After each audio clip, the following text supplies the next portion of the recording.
Hey everyone, so today we will talk about why do North Indians and South Indians are so different in looks.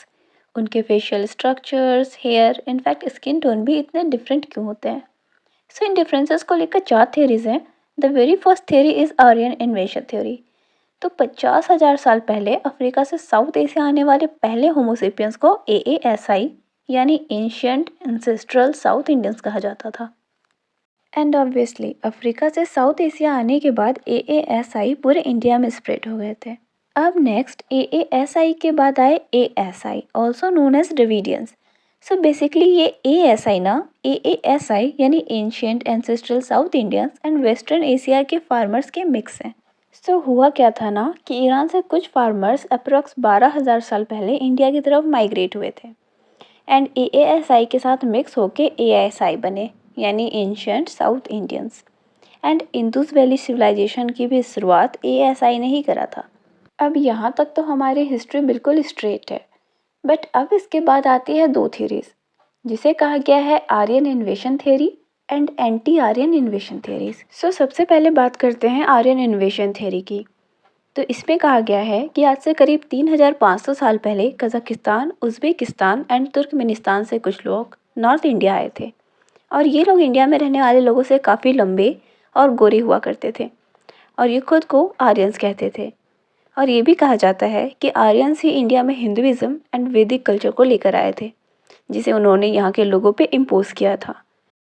और ये भी कि संस्कृत भाषा को India में वही लेकर आए थे और ऋग्वेद भी उन्होंने ही लिखा था.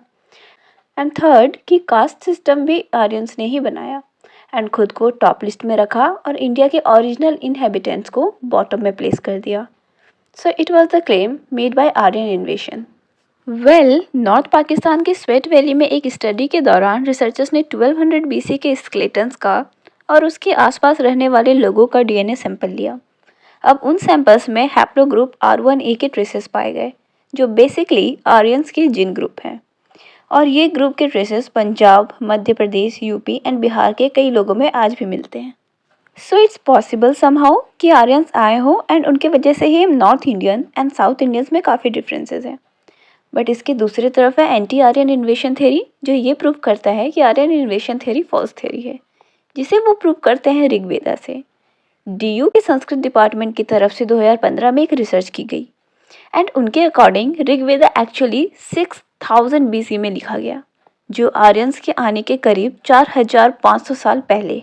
और उसमें कुछ भी ऐसा मेंशन नहीं किया गया जिससे पता चले कि वो कहाँ से आए थे, उन्होंने इन्वेशन कैसे किया, उनकी फॉरेन लैंड कहाँ है, कैसे रहते थे, कुछ भी मेंशन नहीं किया गया है. उल्टा ऋग्वेदा में ये कहा गया है कि आर्यंस इंडिया के ही रहने वाले थे. सो द पॉइंट इज़ कि जितना बड़ा invasion Aryan invasion theory prove करती है, अगर ऐसा हुआ होता तो कोई ना कोई ट्रेसेस ज़रूर मिलते, पर वहाँ कभी कोई वेपन या जंग का सामान या कोई भी ट्रेसेस नहीं मिले. बट इसके ऑपोजिट वहाँ ऐसी चीज़ें मिली हैं जो प्रूव करती हैं कि हिंदुइज़्म वहाँ पहले से एग्जिस्ट करती थी. एंड वहाँ मिले 6500 साल पहले के स्केलेटन में भी आर्यन के जीन्स की कोई ट्रेसेस नहीं मिली. So to wrap up the first theory we could say कि आर्यंस इंडिया में एग्जिस्ट करते थे क्योंकि आज भी इंडिया में हैप्लो ग्रुप पाए जाते हैं. बट अकॉर्डिंग टू डेटा ये जीन नॉर्थ इंडिया में ज़्यादा पाए जाते हैं बट साउथ इंडिया ग्रुप में इसकी परसेंटेज कम है. ऐसा क्यों है, इसके लिए हम जाते हैं रीज़न नंबर 2 पे.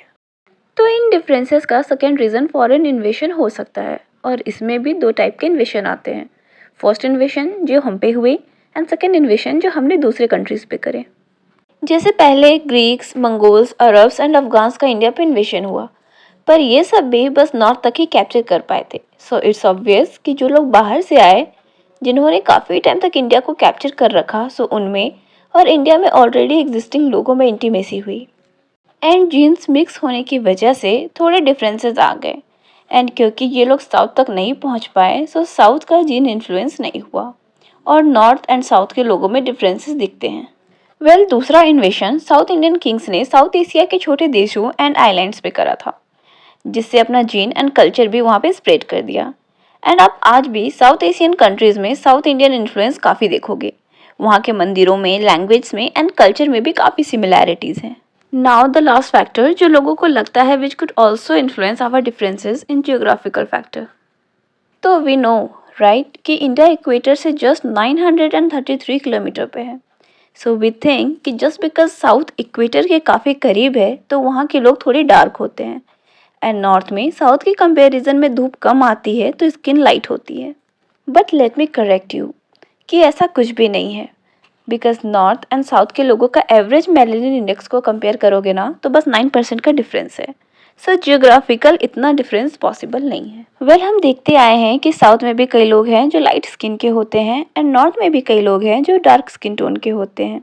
सो ऐसा इसलिए है क्योंकि हमेशा से ही कंट्री के लोगों में, इनफैक्ट कंट्री के बाहर के लोगों से भी मिक्स एंड मैच होता आया है एंड आगे भी होता रहेगा। So what do you think? Which one is correct theory? Aryan invasion or anti-Aryan invasion theory? And it was all about the factors. If you like this video, please like, share and subscribe. Thanks for watching.